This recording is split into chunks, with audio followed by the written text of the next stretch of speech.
she, Denise said, you know, I'm going to let this person come into a well established opportunity for people to share about caring, caregiving in particular, and totally took a chance on me, even met with me beforehand to give me coaching on what is obvious to other people because I had never presented Mm. in this kind of an arena ever before.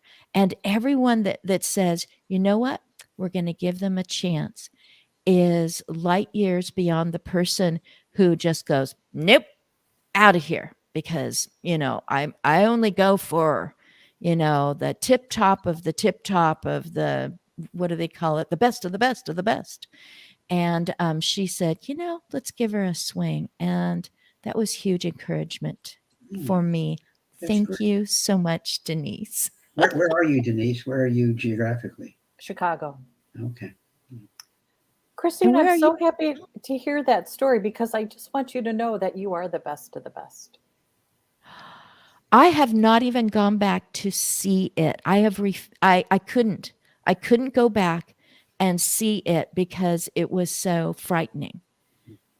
It was beyond what was normal for me. So, Michael, very short, about 13 different people who are seasoned presenters talked from their perspectives on caregiving or self care or, you know, um, just, being a person who is filled up because things are going to pour out of you.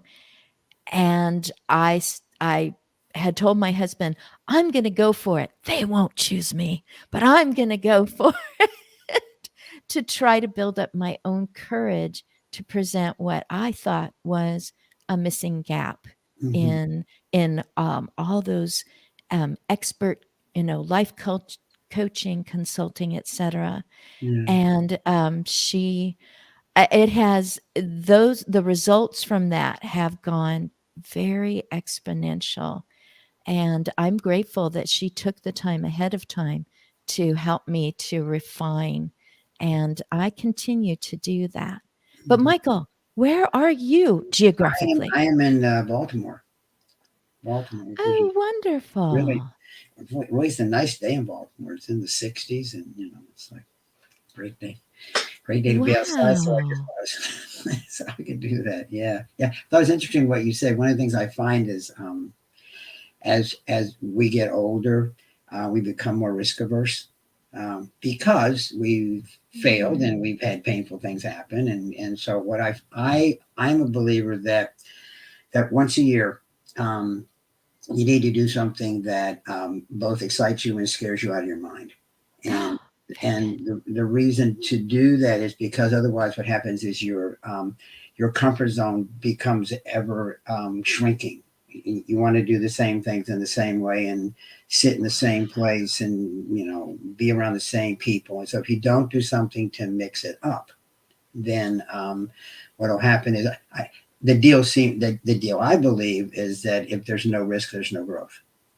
So I think it's just really important to do something that really is, I mean, it needs to have both. You don't want something that scares you to death, and if it excites you, but it's not a big push. So I've done things like walked on hot coals. That was one year. One year it was during a relationship, which was scary to do. That was so it doesn't have to always be something physical. Right. I got involved in long distance triathlons when I was 56, and that was part of. I'm like, well, that'll scare you out of your mind. That's tailor made. That'll work. I mean, part of the race I do, you go 7 miles down a mountain. I'm like, that'll get you going. That doesn't wake you up. Nothing will. So I just think it's important that you just come up with something, at least one thing that is kind of like, okay, I don't know if I can do this, but I want to give it a shot. It Okay. would be easy for me to assume that you had always been doing triathlons and that Yeah, you were just continuing. But yeah. that was am I understanding that was your first Yeah, I at was always, age I was always, 56? I was always athletic. I played sports in high school and college, and I got involved in triathlons in my mid 30s. But Oh. there weren't a lot of them. So after about 5 or 6 years, I sort of retired from that. And then what happened Mm. was, my wife's from Albany, and so we bought a vacation home in upstate New York, and the Lake Placid Ironman had just come to that area. They were expanding the race venues, and so I wasn't going to do the race because the race is that's insane. But I would volunteer because I was part of the community, so I volunteer. And what you do when you volunteer is you go into the last 2 hours, you go and watch the finishers. And these are not people that look like they would finish this race. You saw these people walking down the street. They're not the kind of people you thought would be able to do this. And as a general rule, I don't like parades. Generally, I don't like to watch. I don't like to watch things. And so I looked at this thing and I said, I'm doing this. I had no idea what I was talking about. Just, I had no idea what I was doing. I mean, I was just, if they had a fourth discipline called like rehab, I would have like knocked it out of the park because all I did was get hurt because I was over. I know to do anything. I mean, there wasn't much technology yet. It's about 15 years ago, and so I found a professional triathlete actually to coach me because I needed adult supervision clearly because I didn't know what I was doing, and I finished it, and it was just mind boggling. I just so I had to do it again. And then I said, I'm done. And then my youngest daughter said, will you train me? And I said, well, yeah. And then I said, I'm done. She said, will you train me again? And I said, yeah. Then I'm done. Then Rachel's husband said, will you train me? And I said, yeah. And then I'm done. And so I just, I don't pay attention to me anymore because I don't believe me when I say I'm done. So I don't know. I don't know. It's it's just kind of what I do. So so that's my story, and I'm sticking to it. There you go. I love this. Yeah. Oh my One goodness. year when I was training, I got struck by lightning in a lake, so that added to for real, for real. So it's been a really sort of adventurous kind of thing that I do. So When is your next race? Your next my next competition? race is a half Ironman, which will be in June. This is kind of the off season. You kind of, I mean, relatively speaking, it's off. You actually get tired of it all. Is what happens, and you don't want to do it for a while.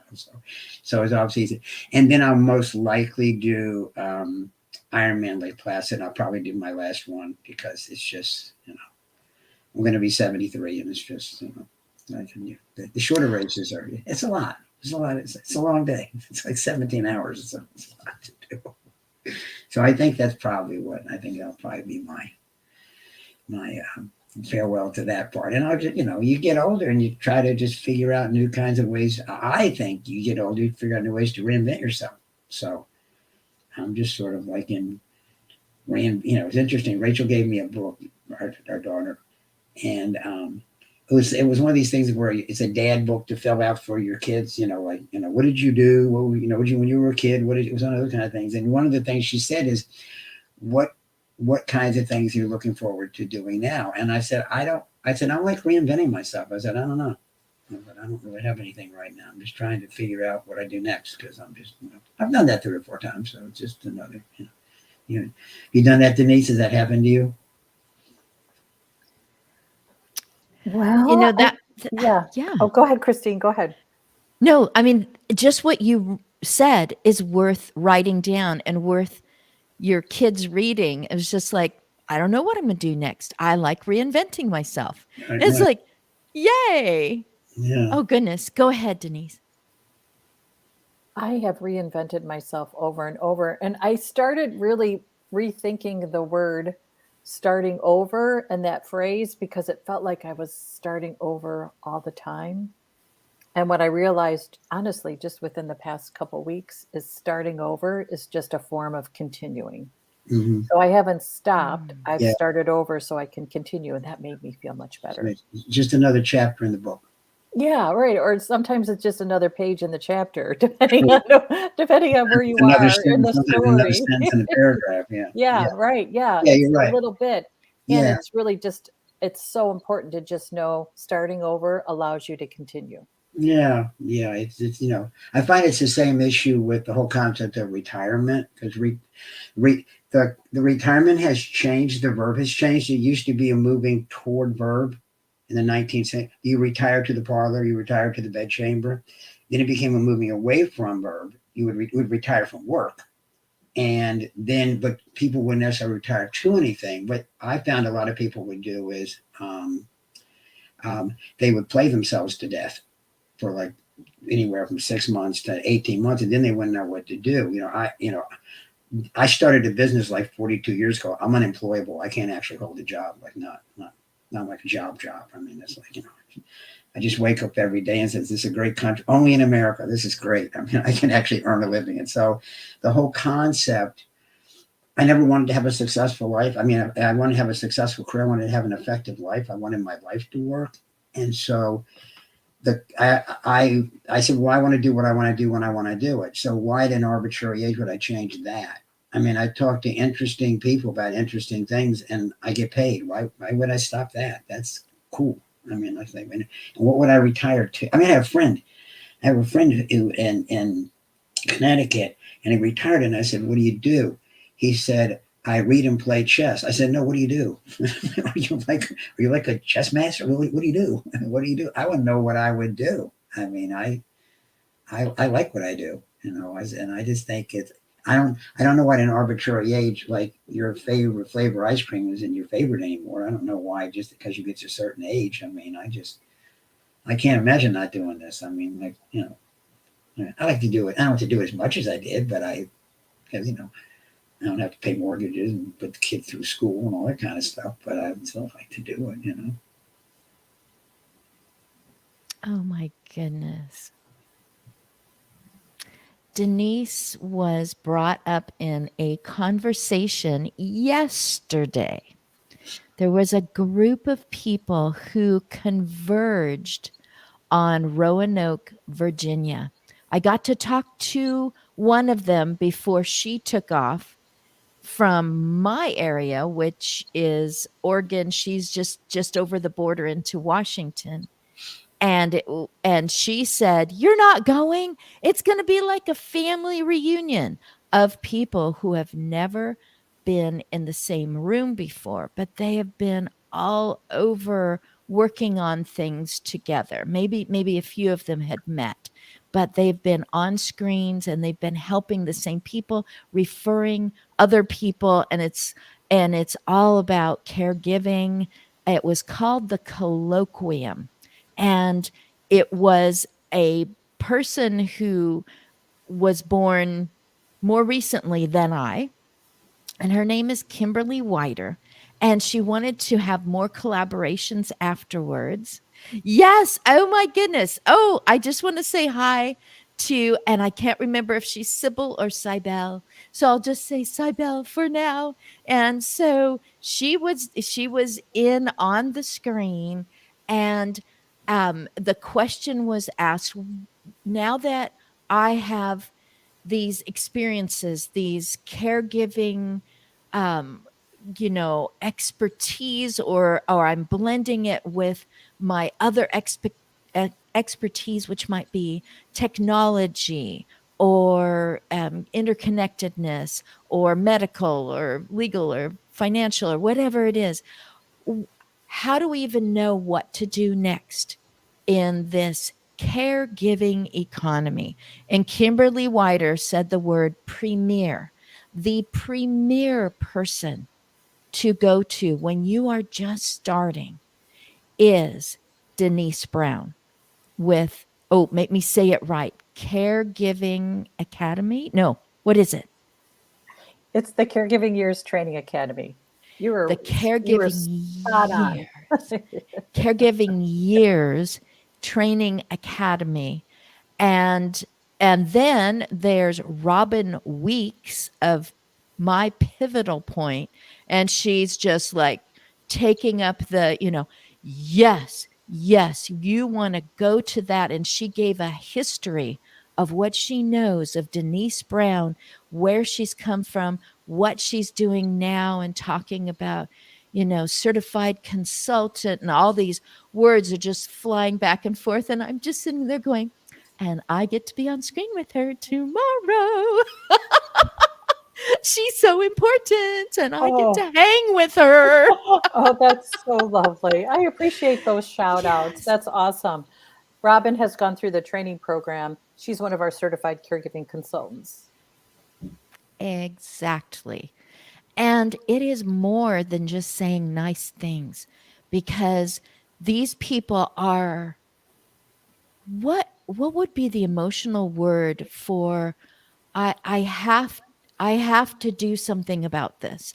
Other people can't go through this without some support, with real knowledge, with real resources, like do this next, or notice this about yourself, and don't let this overwhelm you in your caregiving experience years. You're reaching out and pouring yourself out. Recognize, this person is just bursting with, how do I take all of this and focus it so that I'm really meeting a need. I'm really seeing a gap in what people feel lost there. I've lost myself in caregiving, or I it took me 18 months to find that there's a link for that. But whatever that is, you are meeting that need because you decided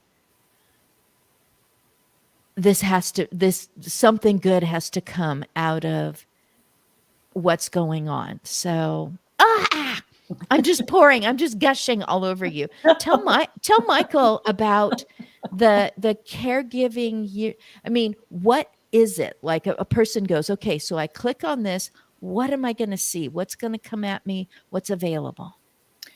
So it's training programs to really transform a personal caregiving experience into a small business, a support group that you facilitate, a volunteer position that you commit to. And the goal is we start with what you've already gained in your personal caregiving experience. And then I just load in services, programs, opportunities. I started working with family caregivers in 1990. And then I launched a business to support them in 1995. And so I connected with family caregivers and still do every day. So I've been talking to family caregivers every day for over 3 decades, which I feel so blessed to be able to say, because every conversation is a gift. And as I continued to have these conversations, I would hear this theme. And I also saw what happened after caregiving ended for some of the former family caregivers. They turned that experience into a book or a business. And I thought, I want to be able to offer that to anyone who wants it.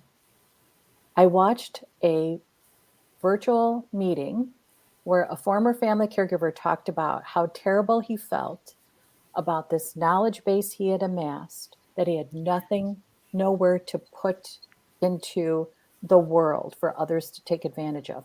And that was probably about 10 years ago.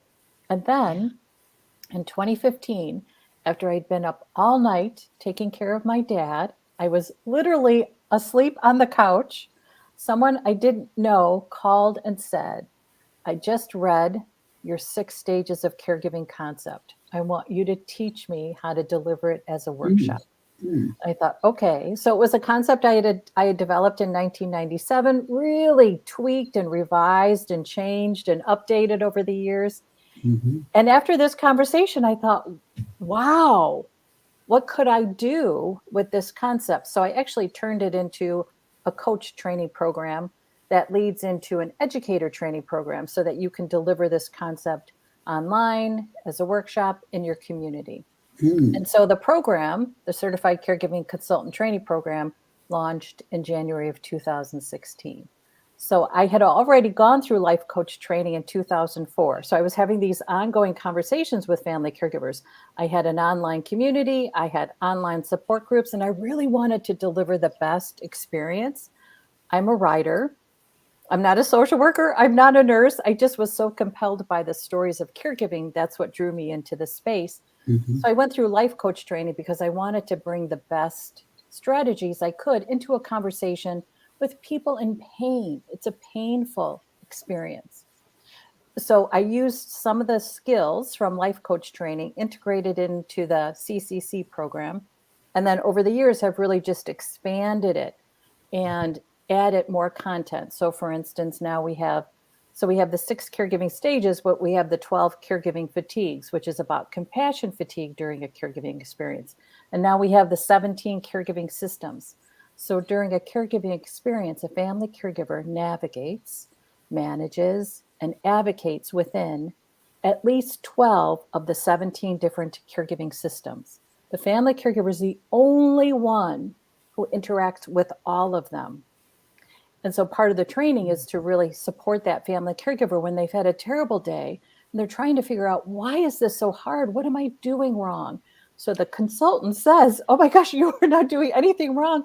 You just navigated 8 systems within an hour. No wonder you're exhausted. Mm-hmm. So it's those insights that allow that family caregiver to say, oh my gosh, I can release guilt. I don't have to be so hard on myself because it is this hard. Right. Oh, that's so interesting. So what effect did, when COVID hit, what effect did that have on your business? Okay, so actually, there's a couple different things that happened in the beginning of 2020. So I had been doing a national caregiving conference for 4 years. We convened in Chicago, and family caregivers from across the country came to this conference. They presented and they were attendees. We actually had individuals from Ireland, the UK, the Virgin Islands come. So, and Canada. So it was international. And I did it for 4 years. And I will just tell you honestly, I was a broken person by the end of the 4th year. It just broke me. So I thought, I've got to do something different in my life. I've got to remove what is really taking up so much of my energy that it's hard for me to focus on what really brings in the revenue. So I sold my online community and retained my training programs, which is what generates the revenue. Mm-hmm. So I had already been doing virtual training, so there was no pivot to virtual. I was doing in-person and virtual, but really had already been moving into virtual almost exclusively in 2019. Mm-hmm. So it just really helped me focus on what's the experience of family caregiving now. Mm-hmm. Yeah, I found that the whole Zoom part of my business is just, it's just it doesn't affect my effectiveness at all, but it allows me to have clients in Hawaii and California and Georgia, and it doesn't really matter where they are. It just, that's Yeah. And when I started my business, I was the only employee. Actually, I've always been the only employee. So the only way I could scale my impact was virtual. Yeah. So when I had an online community, it was chat rooms. So we were always in the chat room 3 times a day. We had chats for family caregivers to drop in and connect and share. And then when we did meetings, they were always virtual because it was just so hard for a family caregiver to schedule time to come. So my business had been virtual really from the very beginning. Right. Yeah. Plus the commute's not bad either. So. I know. Right. When we're done, I'm just going to walk right over there. Yeah, exactly. Yeah. Yeah. If I have a session that said 9 o'clock, I got to show up for work about 8:58, and then I'm ready to roll with it. Yeah. Yeah. And, I just think, how did we commute? Because the days are so much longer when you commute. Well, yeah. I mean, I think the have average person that commutes probably picked up about, it's interesting. I was working with an organization in Washington, and one of the vice presidents said, she has 2 little kids. She said, I would leave work at 6. If I was really lucky, I'd get home in an hour and 15 minutes. We have little kids, somebody to put them to bed. My husband and I would eat some warmed over dinner. She said, now I get done at work at 6. I'm home at 6 minutes in 1 second. Like, it's like, what happened? This gave people their lives back. And then when people said, we're going to take your life away, they said, oh, I don't think you will. I had numbers of people like, we're going to make them come back in. I said, please don't do that. Please, this is a buyer's market right now. It's not a seller's market. They will go find someplace else. I mean, it's one of the things I found is one of the first, it reminded me of what happened probably 30 years ago when we went business casual. that be, one of the questions, like eons ago, like dinosaurs roamed the earth and technology began to take over. I remember people would say, do you have a fax machine? Which turned into, what's your fax number? And then it became, do you have a website? What is your website? And then it became, do you have a cell phone number? What is your cell phone? And then all those things just became part of this whole thing. So with the business casual, it's like, well, can you go business casual? They used to have Casual Friday, and then that sort of drifted into like the whole week. Well, I found what happened now, people are applying for jobs and they'll say, so how many days can I do this from home? And if the answer is no days, I mean, there's certain jobs, you can't work construction virtually. I mean, I understand it doesn't lend itself to everything, but if they said no, if when you're selling information and advice, it doesn't really matter where you are. It doesn't really matter, generally speaking. And so I found that it's kind of like, if you didn't get that, I mean, like that bus is leaving the station, like be on it or be under it, because it's that bus has left. So I just found that, I find that's one of the things interesting also, is that just the ability to adapt and adjust to this technology, because there is an ageism bias that if you're older you don't understand technology, like you're some kind of, people have to talk slowly to you, and because you don't process well, and it's like, no, I can, do I understand technology? No, not like somebody that grew up with it, but yeah, I mean, okay. I'm okay. So I just found that that's really been it. So it's interesting, Denise, that was part of yours all the time, that you didn't really need to pivot.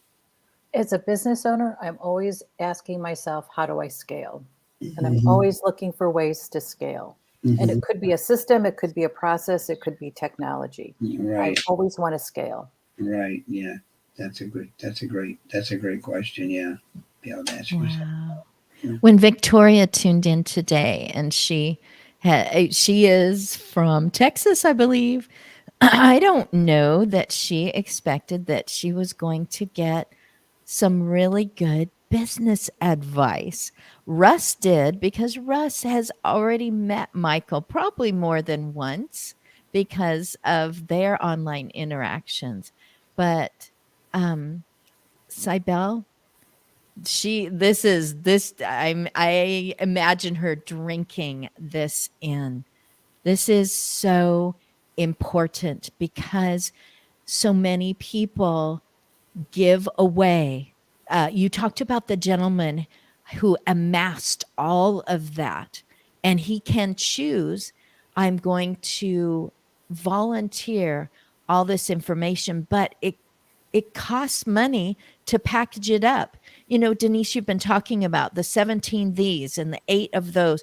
I mean, it takes time to package it up, and it takes money to get it out there to people. So the money's got to come from somewhere, to give someone else a better journey, to give the recipient of their care a better relationship time, a better finale to their life, or a better recovery, whatever that care is looking like. It costs money. And so it is not two separate subjects. Do you care, or do you want to make money? It's, how can we direct the money so that this care can happen better for everyone? It's better for the doctor if you know how to collect information, and you know how to, I am really grateful. I feel like I've gone to school today on purpose. Like, I am here to learn. Teach me. And both of you are. Thank you. So I want to mention a couple things. One is, there was market research released a couple months ago that said 80% of family caregivers want to pay for services that help them manage their experience. 90% of family caregivers do not know of an organization that can help them. Can you imagine that? We have failed family caregivers. And it's important that we put an investment in creating this foundation of support for them, so that a family caregiver doesn't have to say, oh my gosh, I don't know who to call, I don't know who to ask. And when they do reach out for help, they actually reach out to someone who can help. It's the help that helps that matters. That's important to remember. And the other piece of it too is we have a direct care worker shortage. If you're a family caregiver, you might have a pool of money to spend on a direct care worker, but might not be able to find one or afford what those rates are. And I think direct care workers earn every bit of the money they're paid. However, there are other economics around this. There's a pool of money that the family might have. So oftentimes what happens is you hire a family member to provide care. So in my family, my parents have hired a niece, a nephew, and my sister. And my sister is currently caring for my dad. My mom died in August, so my sister still helps my dad. So, as consultants, we help that family figure out what's the budget for care, who do you hire in the family, and what's the plan to ensure everybody's on the same page about who gets paid what, who gets a break when, and what the contract is. Who does what? How do they do it? When do they do it? How do they provide updates? Wow. That's huge as we go forward. Solving the direct care worker shortage, and you know this, Christine, is going to be a huge problem. We have, and I'm doing what I can, but it's still a huge problem. The other piece of this is it's not just direct care workers, it's also organizations like, for instance, a hospice program. So my mom died in August. I knew she was dying a year before she died. And it was getting my mom on board with what was happening. Unfortunately, my brother had died suddenly in August of 2021. So between her grief and her declining health, it was difficult to really navigate what was happening. She finally agreed to hospice, and it was a nightmare getting hospice services set up. She died at home, comfortable, at peace. It was beautiful. I was with her when she died, and I thought there's got to be another way. And it's hospice services plus support for the family at least a year before end of life, before the death, because hospice is a provider. When you are adding a new provider during the stress of those last months and weeks, it can feel too much. So we were navigating this new provider with their process that didn't make any sense to me, with their system that didn't make any sense to me, and it drove me nuts. And I thought, I wish I had had someone who stepped in as a comfort care family coach, who helped me organize end of life, who helped me when my mom was resistant to hospice, who helped me through the family dynamics. We have a difficult relationship with my oldest sister. I wanted someone like that. So I just created it on Sunday, the new level of training for anyone who wants to be a coach. It's a comfort care family coach that starts when palliative care starts. It's not around end of life as the last weeks. That's too late. End of life needs to be redefined. For my mom, honestly, her end of life was about 7 years.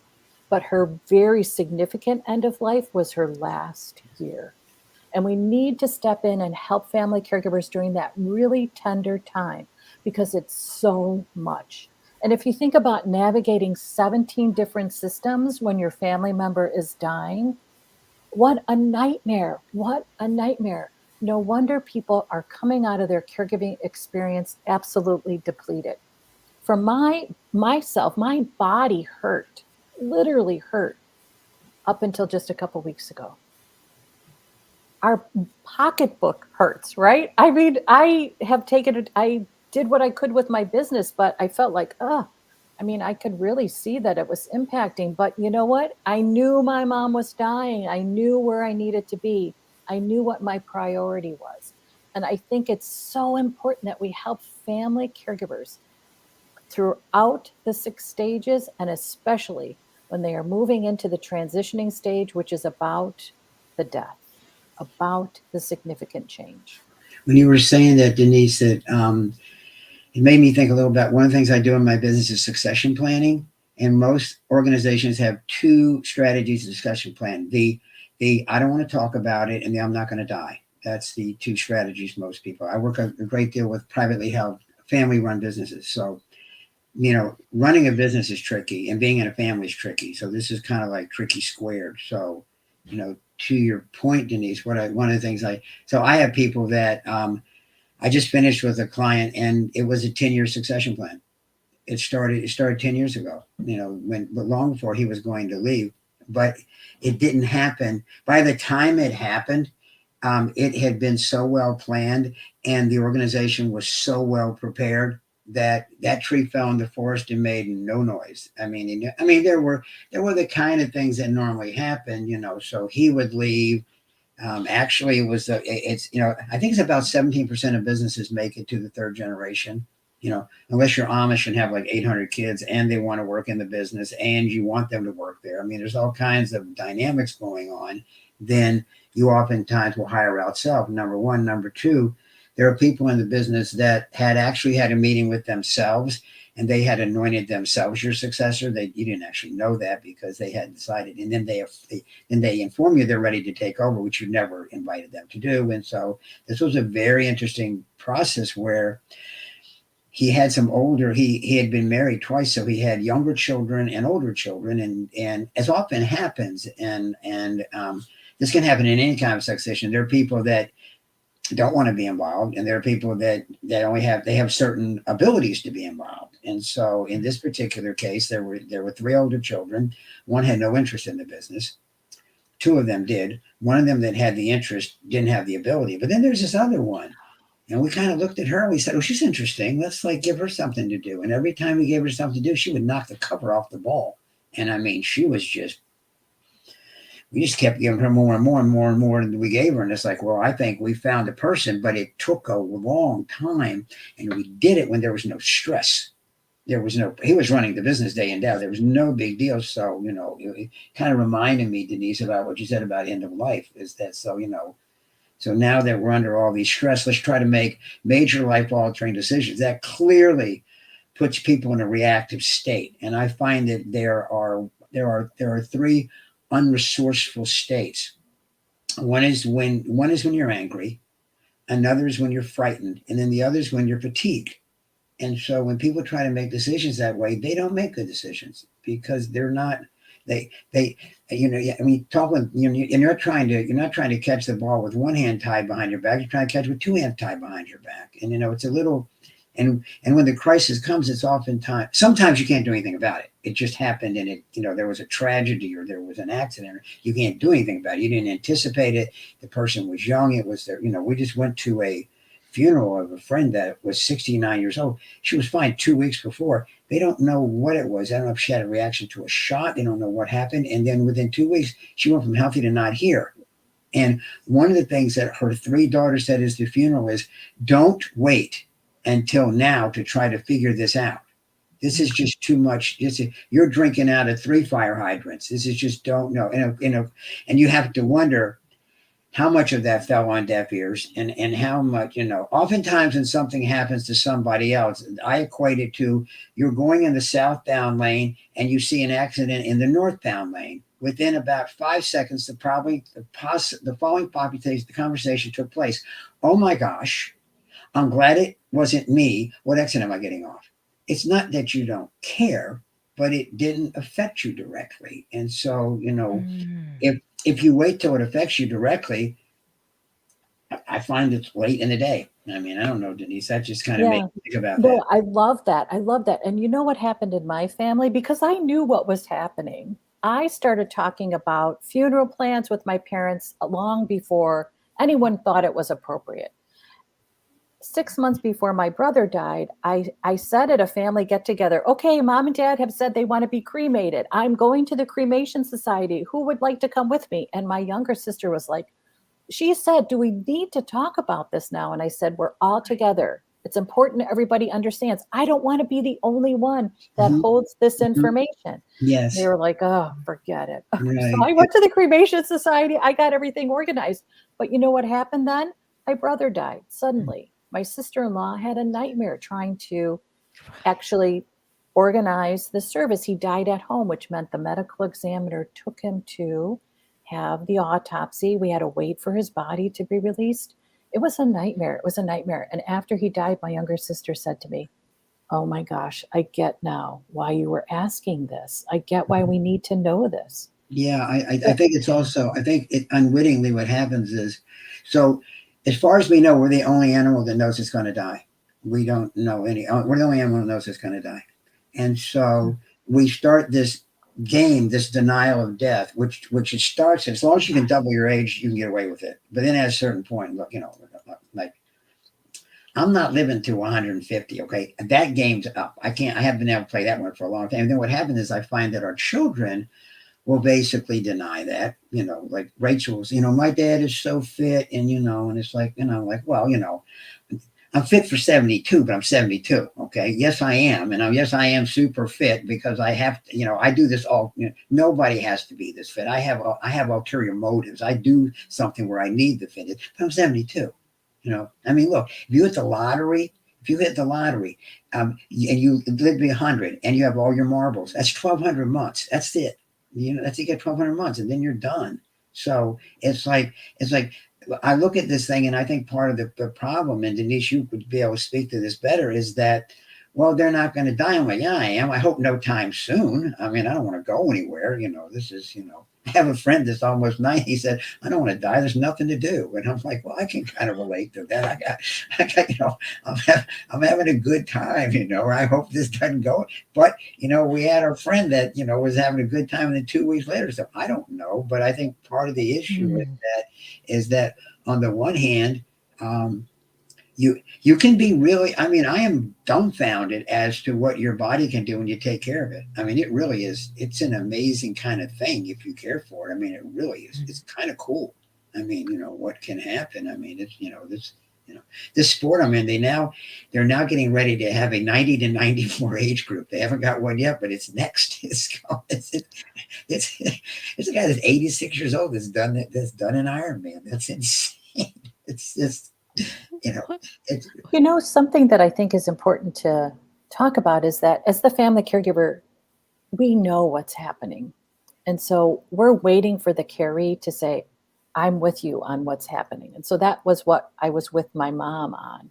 I knew what was happening. I was talking honestly about that with my siblings, with my dad, and we were really supporting my mom for her to come to that place where she was in total acceptance. When she totally accepted death, she died 2.5 weeks later. But there was a lot for me to do in that period of time, like organize visits.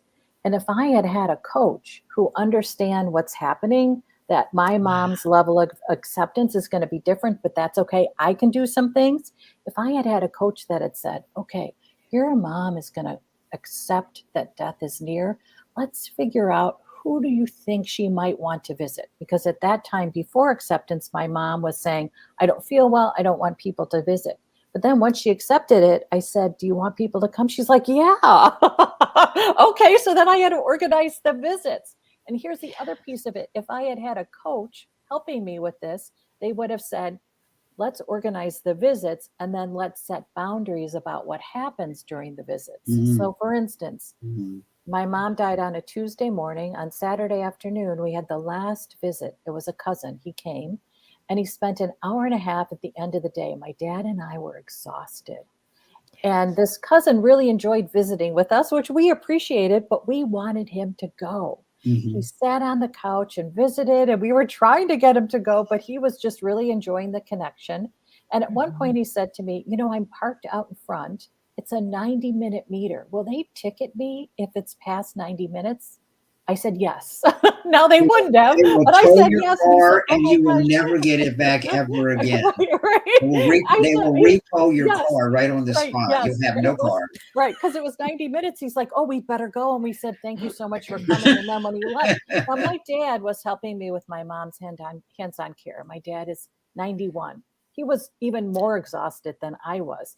And so as soon as they left, he said, oh, thank God. We need to set boundaries around the visits. Like, okay, you guys come at 3, be ready to leave at 3:30 because we're going to need some time.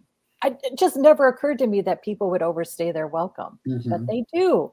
You need to Yeah. set boundaries. So it's that kind of service that I think is so important to help the family caregiver at end of life, Yeah. at the end of their caree's life. Sounds great. Denise, do I hear correctly that you are creating a training program so that people can become this kind of a comfort coach? Yes. Am I interpreting that right? Yes. So there's a certified caregiving consultant that is the premier that can help. That's an individual who can help anyone in the 6 caregiving stages. And then there is a comfort care family coach, which is a specialty that helps family caregivers when their carees enter palliative care. It's not And waiting for you hospice just care. concocted this week. Well, Is that right? well, I had been mulling it over as my mom was dying. I thought there's got to be an easier way. There's got to And be then an I started, easier way. okay, interestingly enough, so I had a Better way. business advisor have a meeting with me and said, "What else can you do in your training?" And I said, "I'm thinking about this." And she said, "Go for it." And so then I thought, okay. And I talked to a couple other consultants, graduates of my program, and I said, "What do you think about this?" And they said, "Love it." And then our consultants meet every month to support and encourage each other. We had a meeting last week and I said, "What do you guys think?" And they said, "Yes, we want this." So a subspecialty of what they do. So then I sat down on Sunday morning. I thought, what does this look like? And because I had been mulling it over and because I lived through it, I thought, I know what it looks like. It's like, It's a great put it thing. all together. Yep. Great thing about working for yourself is you're limited by your imagination and creativity. There isn't Isn't that the truth? That is so important. I didn't have to ask anyone permission. no. Like I didn't have to run it up Yeah, the that's elevator to the next yeah. level. I remember I had sometimes I'm not the brightest bulb in the box. I mean, I had this client and I was doing a great deal of work for them and they said, we kind of, we need to have more of your time. And I said, well, I think I could probably carve out like half of this day. And they said, no more than that. And I said, what do you mean? They said, well, we'd like to come work. We come work for us. I said, well, like I have like a business. I have like these other clients. It's like asking me to kill my kids or something. Like these are like my people is what I do. And they said, well, no. We figured out a way you can do that. And I said, well, then we have this house in New York. I go there for the summer. Well, you can do that too. And finally I said, no, you don't get it. I'd have to ask. I'd have to ask and you could say no. I said, I don't ask. I said, I run my own business. I am Joe, owner of my own body. I said, I do what I want. I said, I don't ask anybody's permission. I do what I feel like doing.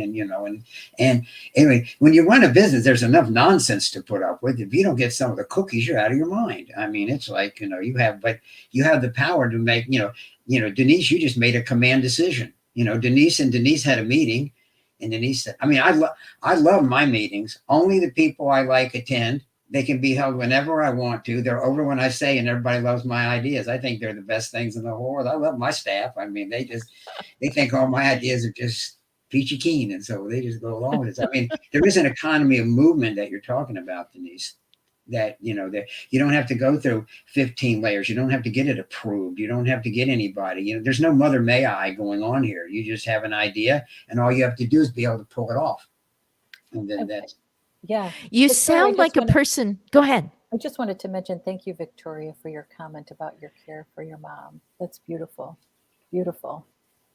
Absolutely. I'm so appreciating my hubby / producer. My husband is D. Scott Smith, motivational listener, who looks and vets through and tries to put them in at just the right moments and acknowledges everyone.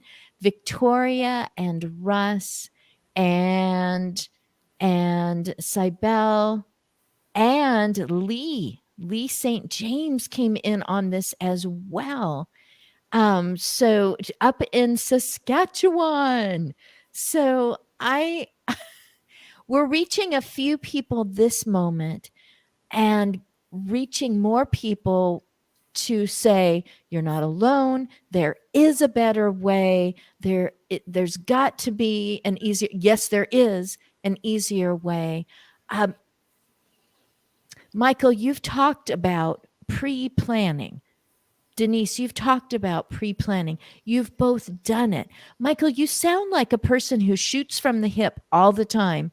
And well, at the same time, you are seeing into the future and saying, let's deal with this now, way ahead of time. Let's not waste any more. Now that we've yeah, recognized it, let's get this taken care of. I kind of think of myself like a stunt man. So a stunt man basically will jump off the building.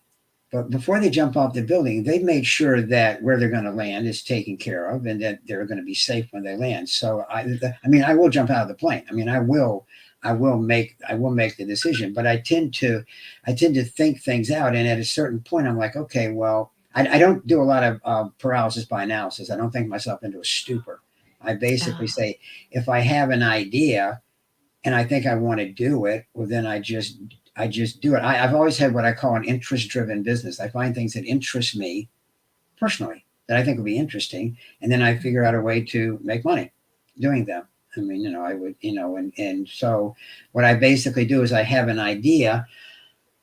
Normally, it comes from it, clearly what you talk about, Denise, comes from this passion that you have and this real investment that you've made personally into this thing. And so, one of the things that I have a real sort of a soft spot for is helping people figure out what they want to do next in and out organizations. I mean, my website is called unstucker.com. Years ago, I would like joke around that people said, "What do you do?" And I'm like, "Well, no, I'm an unstucker, but you can't market that." "Oh yeah, you can. You can market anything now." "Yeah, you can. I bet you can." So it became so I'm a professional unstucker.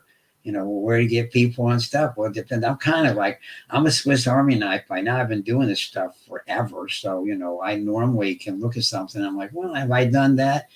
I've done something probably like that. I mean, and so I'm able to bring in a lot of experiences to the whole thing. And so, when I first started, I I was at when I first started. I was a high school history teacher, and I had one of those epiphanies you have. At 20, I'm 26 years old. I'm standing up in front of a group of 14-year-old girls at 8 o'clock in the morning talking about the Missouri Compromise. A little voice came into my head and said, "I don't know what I'm going to be when I'm 40. It ain't going to be this. This is not." I mean, I like it. Big deal. Like, I think the Missouri Comp, but they did. And I'm like, I want to spend my time doing something that's more interesting. So I basically got myself serendipitously trained with some of the best career minds in the world, but I didn't know about it.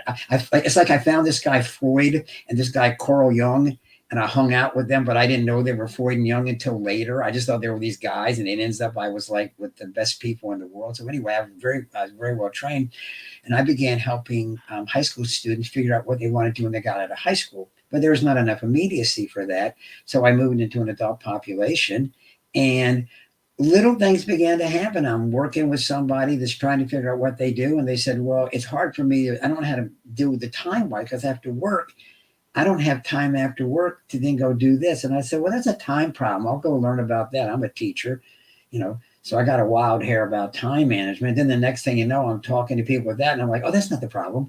The problem's not time. This person, that person can't communicate. I'll go learn about that." Well, next thing you know, I'm a full service management consultant, and I'm like, "Okay, well then that's as long as it's like cool and as long as it's interesting, I'll just keep doing it." So now I just sort of shag fly balls. Somebody will say, "I need you to talk to my person." I have no idea what we're going to talk about. They teach me within the first 5 minutes what the conversation is going to be. And now it's just kind of, it's intellectually stimulating.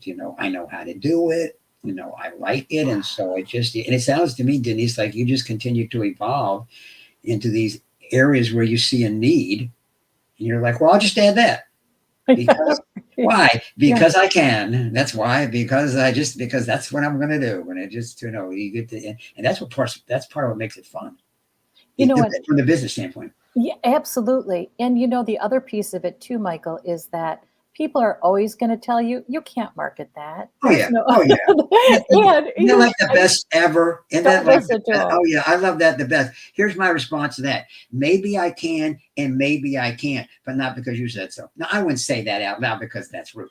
But because I've said to people have said that to me, and I would say to them, so wait a minute. So somebody who's never lived your life for a second said you can't do that. That's a good trait. So now you won't? I'm like, really? Like how? Like riddle me that one, Batman. How did that one come? How does that work? It's like So I was going to do something with my life, but because somebody who doesn't live my life said I couldn't, then I don't. That's a great trait. I like that trait. Oh, thank you for I that, mean, Michael. oh, that is great. I mean, it's like you can't do this. Oh, okay, because like you said so. Like, okay, like really, okay. I mean, it's like I don't. That to me that's impressive to me. I'll tell people that is the lamest reason coming down the pike to not do something with your life, but because somebody else said so. I'm like, yeah. I'm like, on what planet does that make like any sense? Oh I'm like, my goodness. I'll just mention when I went online with my community in 1996, people told me that family caregivers weren't online. I thought, someone is. I'm going to go there. The best decision I ever made. yeah, Could you imagine if I'd listened to them? yeah, right. People are always going to give you bad guidance. I Yes. always feel like it's feedback. I'll think about it and then I'll decide what's right for me. There is the evolution of a new idea goes through about the following 4 stages. Stage 1 is that won't work. If you have any success at all, stage 2 is, well, anybody can get lucky. That proves nothing. Stage 3 then is, okay, in certain circumstances, a certain way, you can have some success. And then when you finally pull it off, stage 4 is, oh, I knew you could do it all the time. I didn't actually say that, but I knew that. When Arnold Schwarzenegger broke into the entertainment business, people said to him, nobody understands the way you talk, and you have a weird last name, which turned into, of course he's successful. Look at his distinctive accent and his unusual name. I was like, wait a minute, that was the reason why he couldn't be successful, but to his credit, he's like, I'm paying like no attention to you. That, I mean, so the people that it's like, you have to be very careful, like who you let into the meetings. And there are a lot of people that will invite themselves, which is sort of having perfected my life. I thought I would tell you what to do. Well, I don't believe I asked you, but that's really kind of interesting. And so, good for you, Denise, that you sort of keep moving right down the road. Good for you. Good for you. My goodness. My goodness. Oh, you know what I have to do?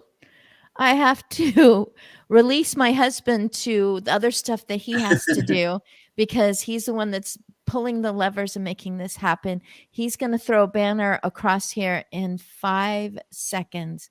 Denise, Michael, Thank you. wow, you guys have fun. Maybe you guys are going to chat about something else, but when I post this out there, people are going to go, well, I'll just listen for a few minutes.